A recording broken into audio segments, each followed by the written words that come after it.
नमस्कार मंडळी, श्री स्वामी समर्थ.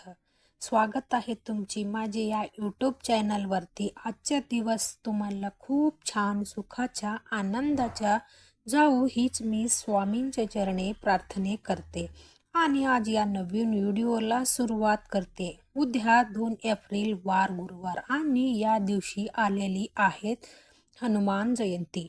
दरवर्षी चैत्र पौर्णिमेच्या दिवशी हनुमान जयंती ही साजरी केलं जातं.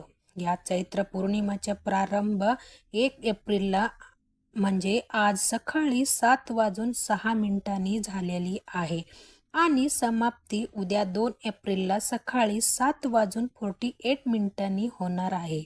आणि म्हणूनच उदयतिथी अनुसार हनुमान जयंती ही उद्या 2 एप्रिल रोजी साजरी केला जाणार आहे. भगवान हनुमानाचा जन्म हे चैत्र पौर्णिमेच्या दिवशी सकाळी सूर्य उदयापूर्वी झालेली आहे आणि म्हणून आपण हनुमान जयंती ही उद्या साजरी करणार आहोत.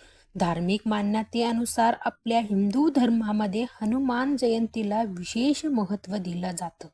हा दिवस हिंदू धर्मात खूप विशेष महत्त्वाचे आणि शुभ मानलं जातं. हा पवित्र सण हनुमानाच्या वाढदिवसानिमित्त साजरी केला जातं. या दिवशी हनुमानाच्या विशेष पूजा केली जातं. हनुमानाच्या भक्त या दिवशी त्यांच्यासाठी उपवास करतात आणि भक्त भावाने हनुमानाच्या पूजनामध्ये मग्न राहतात. हनुमानाच्या रामाच्या परमभक्त समस्या विनारक आणि अमर मानले जातं.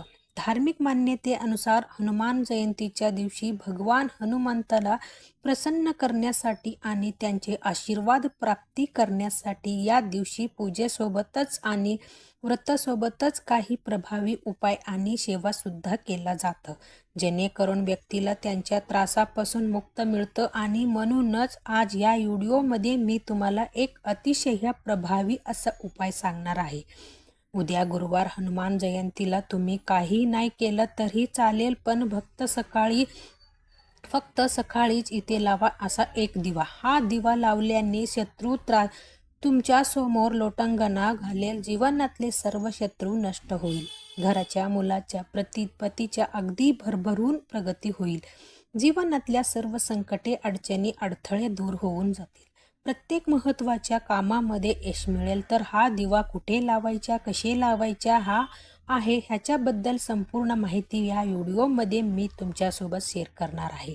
त्यामुळे तुम्ही हा व्हिडिओ स्किप न करता शेवटपर्यंत नक्की पहा. चॅनलवरती नवीन असेल तर सबस्क्राईब करा आणि असेच माहितीपूर्वक नवनवीन व्हिडिओ पाहण्यासाठी बेल आयकॉनलाही प्रेस करा, म्हणजे जेव्हा कधी मी नवीन व्हिडिओ अपलोड करेल त्यांच्या नोटिफिकेशन सर्वात अगोदर तुम्हाला भेटेल आणि तुम्ही एक पण व्हिडिओ मिस करणार नाही.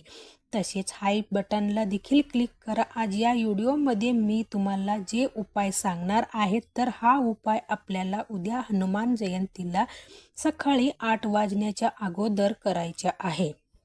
जितक्या सकाळी अगदी ब्रह्ममुहूर्तावर उठून तुम्ही हा दिवा लावला तरी सोन्याहून पिवळाच. कारण भगवान हनुमानाच्या जन्मसुद्धा ब्रह्ममुहूर्तावरच म्हणजे सूर्योदयाचे होण्यापूर्वी झाली होती. म्हणूनच त्यांच्या वेळामध्ये आपण हा जर दिवा लावला तर अतिशय उत्तम. परंतु एवढं सकाळी नाही शक्य झालं तर कमीत कमी 8 वाजेपर्यंत हा दिवा तुम्हाला लावायचाच आहे. 8 पर्यंत नाही शक्य झालं तर जास्तीत जास्त 9:30 वाजेपर्यंत हा दिवा तुम्हाला लावू शकता. आता जे उपाय मी तुम्हाला सांगणार आहे तर हा 100% प्रभावी आणि स्वास्तिक उपाय आहे. आपल्या महाशिवपुराणात हा जे उपाय आहे तर हा सांगितला गेला आहे आणि अगदी तेच उपाय मी तुमच्यासोबत व्यवस्थितपणे शेअर करणार आहे. आता जे उपाय मी तुम्हाला सांगणार आहे किंवा जे सेवा मी तुम्हाला सांगणार आहे तर हा उपाय आपण वर्षातून एकदाच करू शकतो, ते म्हणजे हनुमान जयंतीच्या दिवशी. हा दिवस आपण जे काही सेवा करतो त्या खूप जास्ती प्रभावी ठरत असतात. कारण हनुमान जयंतीच्या दिवशी प्रत्येक मारुतीच्या मंदिरात प्रत्येक घरामध्ये हनुमानाच्या पूजा चालू असतो. बरेच जण बघा काहीतरी लाखो लोक जे आहेत तर ते हनुमान चालिसाचं पाठ करत असतात. यामुळे वातावरणामध्ये जी काही सकारात्मक लहरी असतात, जी काही स्वास्तिक असतं तर ते प्रचंड वाढलेली असतं आणि याच्या सकारात्मकता वातावरणामध्ये आपण काही उपाय जर केला तर ते खूप जास्ती प्रभावी ठरत असतं. आता जर घरामध्ये सतत पैशाची आर्थिक अडचणी असतील, बघा बरेच वेळ आपल्या घरामध्ये भरपूर पैसे येतं, परंतु पैसे आलं की ते काही ना काही कारणास्तव घरातून निघून जातं. आपल्याकडे पैसा हा स्थिर राहत नाही. जिथे आपला 50 रुपये कमवतो तिथे आपण आपल्या 100 रुपये खर्च होतील. पैसेच लागत नाही. लक्ष्मी आपल्याकडे स्थिर राहत नाही आणि अशा वेळी आपल्याला अनेक पैशांची अडचण येत असतात. इतरांकडून उसने पैसे घ्यावे लागतात. कधी कधी कर्जसुद्धा घ्यावं लागतं. आता मी असंच म्हणणार नाही की हा उपाय तुम्ही केला आणि लगेच तुमच्या पैशाच्या अडचणी हा दूर झाला किंवा फक्त उपाय करायचा आणि कोणतेही कष्ट करायचंच नाही. जर तुम्ही फक्त उपायच करत बसलं आणि कष्ट आणि मेहनत केलेच नाही तर कधीच तुमच्या आर्थिक अडचणी जे आहेत तर त्या दूर होणार नाही. जे प्रामाणिकपणे कष्ट करत असतं त्यांच्या पाठीमागे परमेश्वर असतात.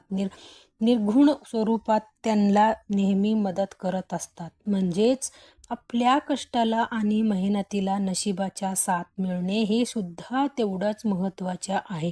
बरेच घरामध्ये तुम्ही बघितलं असेल कष्ट करणारे लोक फार कमी असतात. खूप कमी कष्ट करतात परंतु खूप लवकर श्रीमंत होतात. त्यांच्या घरामध्ये सगळी काही व्यवस्थित चालू असते, कोणतेही अडचणी येत नाही आणि याच्याबरोबर आपल्याला आपल्या घरात प्रचंड मेहनती कष्ट करतो. परंतु आपल्या आयुष्यामध्ये सतत अडचणी अडथळे हे स्वरूप राहतात कारण आपल्याकडून काही ना काही चूक जे आहेत तर ते होत असतात किंवा आपल्या कुंडलीमध्ये काही ग्रह जे आहेत तर ते कमतरता असतात किंवा विशेष स्थिरावरती आपल्याकडून काही सेवा उपाय जे आहेत तर ते केला जात नाही म्हणून आपल्या अडचणीत सामना करावे असतो. उपाय करण्यासाठी तुम्हाला थोडासा गव्हाच्या कणिकच घ्यायच्या आहे. कणिकेचाच दिवा लावण्याचा जास्तीत जास्त प्रयत्न करा. कणिक मातेने त्यामध्ये थोडीशी हळद घालायच्या. कणिक मळताना त्यामध्ये थोडंसं हळद घालायचं आहे आणि त्या कणकेच्या पंचमुखी म्हणजे 5 मुखी दिवा तुम्हाला बनवायचे आहे. 5 दिशेला 5 वातीतला अशा पद्धतीने हा दिवा तुम्हाला बनवायचे आहे. जर तुमच्याकडे बघा मातीच्या पंचमुखी पंती असेल तर ते सुद्धा तुम्ही घेऊ शकता किंवा तुम्ही एखादी मातीची पंती घेतलं आणि त्यात पंतीमध्ये 5 दिशेला 5 वाती लावला तरी सुद्धा चालतं. जर एवढ्या सकाळी कणकेचा दिवा तुम्हाला तयार करणं शक्य नसेल तर तुम्ही मातीचा दिवा सुद्धा घेऊ शकता किंवा इतर कोणतेही धातूच्या तुम्ही दिवा घेतला तरी सुद्धा चालणार आहे. आता हा दिवा घेतल्यानंतर ना त्या दिवेमध्ये तुम्हाला कलवाचे वात लावायचे आहे. म्हणजे जे लाल पिवळे रंगाच्या फुलवाती धागे असतात ना ते त्यांना धाग्यांची तुम्हाला या 5 वाती जे आहेत ते त्या लावायच्या आहेत. हनुमान जयंतीच्या दिवशी कुलवाती वात लावून आपल्या घरात दिवा लावल्याने घरावर कधीही वाईट संकट येत नाही. त्या घरातली सर्व समस्या या साक्षात नष्ट होतात. म्हणून तुम्हाला फुलवाती वात लावण्याच्या आत आहे. आता जर तुमच्याकडे फुलवाती धाग्या नसेल तर अशा वेळी काय करायच्या, 5 लांब कापसाच्या वात घ्यायच्या, थोडासा हळद आणि कुंकू मिक्स करून वाती जी आहेत तर ती लाल पिवळे करायच्या आहे आणि ती वात तुम्हाला दिव्यामध्ये लावायचे आहे. या दिव्यामध्ये तुम्हाला शक्यतो मोहरीचे तेल घालायचे आहे. मोहरीचे तेल तुमच्याकडे नसेल तर साधा तेल घाला आणि त्यामध्ये थोडीशी तुम्हाला पिवळी मोहरी किंवा काळी मोहरी टाकायची आहे आणि यानंतर ना असे दिवा तुम्हाला प्रज्वलित करायचे आहे. एक प्लेटमध्ये ठेवायचे आहेत. त्याखाली तुम्ही तांदूळाचा असा आसान दिला तरीही चालेल किंवा डायरेक्ट प्लेटामध्ये तुम्ही हा दिवा ठेवू शकता। आणि यानंतर हा जो दिवा आहे तर त्या दिवा तुम्हाला तुमच्या घरामध्ये ज्या दक्षिण दिशा आहेत तर त्या दिशेला तुम्हाला हा दिवा ठेवायचा आहेत। हनुमानाच्या पूजा दक्षिण दिशेला करणे विशेष मानली जातं, कारण हे त्यांच्या समर्थाच्या प्रतीक आहे। आणि तेव्हा तुम्ही पंचमुखी दिवा आपल्या घरामध्ये दक्षिण दिशेला लावला तेव्हा घरातली आर्थिक अडचणी संपूर्णपणे नष्ट होतात। त्यांच्याबरोबर जेव्हा तुम्ही दक्षिण दिशेला हा दिवा लावणार आहे तेव्हा त्या दिवे लावताना त्या दिवेमध्ये तुम्हाला 4 लवंग टाकायचे आहे। 4 लवंग टाकल्याने घरातली सुख समृद्धी येतं आणि अडचणी काम जी आहेत तर ती पूर्ण होतात। आता हा दिवा तिथे लवंग लावल्यानंतर तुम्हाला तिथेच बसून हनुमान चालीसाचा पाठ करायचे आहे। जेव्हा तुम्ही दक्षिण दिशेला तोंड करून दिवे लावला हनुमान चालीसाचा पाठ करत तेव्हा सर्व संकटे दूर होतात आणि प्रत्येक इच्छा मनोकामना जी आहे तर ती आपली पूर्ण होत असतात। तुमच्या घराजवळ जर हनुमानाचे मंदिर असेल तर तिथे मंदिरामध्ये सुद्धा तुम्ही जाऊन एक मोहरीच्या तेलाचा दिवा आवर्जून लावायचा आहे। आता आपल्या देवघरामध्ये आपण हनुमानाच्या मूर्ती किंवा फोटो हा ठेवतात नाही, म्हणून आपला प्रत्येक जण हनुमानाच्या पूजा ही मंदिरामध्येच जाऊन करणार आहे आणि म्हणूनच तिथे हा दिवा तुम्ही नक्की लावा। जर दिवा लावला शक्य नसेल तर मंदिराच्या बाहेर बघा 10 रुपयांनी मोहरीचं तेल मिळतं, ते तेल तुम्ही त्या बॉटलीमध्ये घ्या आणि मंदिरामध्ये जा। जे दिवा चालू असतो त्या दिवेमध्ये फक्त तुम्ही घेऊन गेलेली तेल जे आहे तर दिवेमध्ये ओतायचे आहे, तरी सुद्धा याच्या शुभफळ जे आहे तर तुम्हाला प्राप्त होणार आहे। याच्याबरोबर तुमच्या जीवनात एखादी शत्रू आहे, शत्रू तुम्हाला त्रास देत आहे, शत्रूमुळे तुमची प्रगती थांबलेली आहे, शत्रूमुळे बघा तुमची महत्त्वाच्या कामात अडचणी येत असतील तर तुम्हाला उद्या अशा शत्रूचा त्रास दूर होण्यासाठी उद्या पिंपळ वृक्षाखाली मोहरीच्या तेलाचा दिवा लावायचा आहे। हा दिवा सुद्धा तुम्हाला सकाळीच लावायचा आहे आणि तिथे झाडाखाली बसून तुम्हाला एक वेळा हनुमान चालीसाचा पाठ करायचा आहे। यामुळे आपल्या जीवनातली सर्व संकटे शत्रू जे आहेत तर ते दूर होत असतात आणि आपल्या सर्व इच्छा मनोकामना देखील पूर्ण होतात।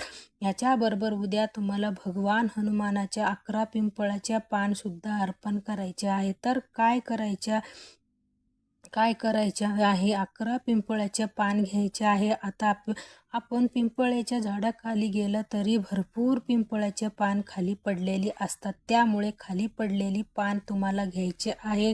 शक्यतो झाडाचे पान तोडू नका। आता ही पान थोडे घेताना कुठेही तुटलेली, फाटलेली, चिरलेली किंवा कट झालेली असे घेऊ नका। चांगली पान तुम्हाला घ्यायचे आणि जर तुम्हाला झाडाखाली गळून पडलेली पान भेटलीच नाही तर दोन्ही हात जोडून या झाडाची विनंती करायची आहे की मी माझे कार्य सिद्ध करण्यासाठी, माझी कार्य करण्यासाठी तुझे पान जे आहेत तर ते तोडत आहे अशी प्रार्थना करायची आहे। आणि यानंतर तुम्ही पान तोडू शकता। पान घरी आणल्यानंतर स्वच्छ धुवायचे आहे, कपड्यांनी स्वच्छ पुसून काढायचे आहे, क्लीन करायचे आहे आणि प्रत्येक पानावर तुम्हाला श्रीराम श्रीराम असा शब्द जे आहे तर जे नाव आहे तर ते लिहायचे आहे। मग हे तुम्ही बघा लाल चंदनाच्या किंवा सिंदुराच्या तुम्ही लिहिलं तरी सुद्धा चालेल। आणि अशी ही 11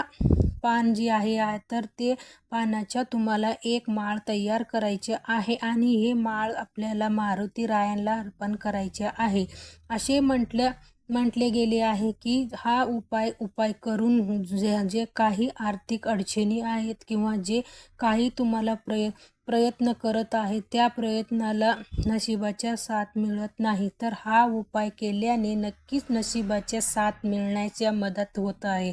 म्हणून हा उपाय शक्यतो शक्यतो असेल त्यांनी आवर्जून करावे. महिला सुद्धा हा उपाय करू शकता. पुरुष मुली कोणीही हा उपाय करू शकता. फक्त स्त्रियांना मुलींना मासिक धर्म असेल तर त्यांनी ह्या दिवशी कोणतेही उपाय किंवा मंदिरामध्ये शुद्ध जाऊ नका. याच्या बरोबर जर तुमच्या कुंडलीमध्ये शनीच्या 3.5 चालू आहे, बरेच वेळी असा होतं की आपण नेहमी म्हणत असतो की माझ्या मागे शनीच्या 7.5 सुरू आहे, माझ्या आयुष्यामध्ये अशा अडचणी येत आहे. जर अशी काही 7.5 जर तुमच्या कुंडलीमध्ये किंवा तुमच्या आयुष्यामध्ये असेल तर उद्या हनुमान जयंतीला फक्त मारुतीच्या चरणी कोरडे सिंदूर जे आहेत तर ते तुम्हाला अर्पण करूनचे आहे. आणि जे काही तुमची 7.5 आहे ते तुम्ही दूर होण्यासाठी प्रार्थना करावी. आणि मारुतीला बघा तुम्ही गूळ फुटाणे जे आहेत तर ते अर्पण करायचे आहे. जे काही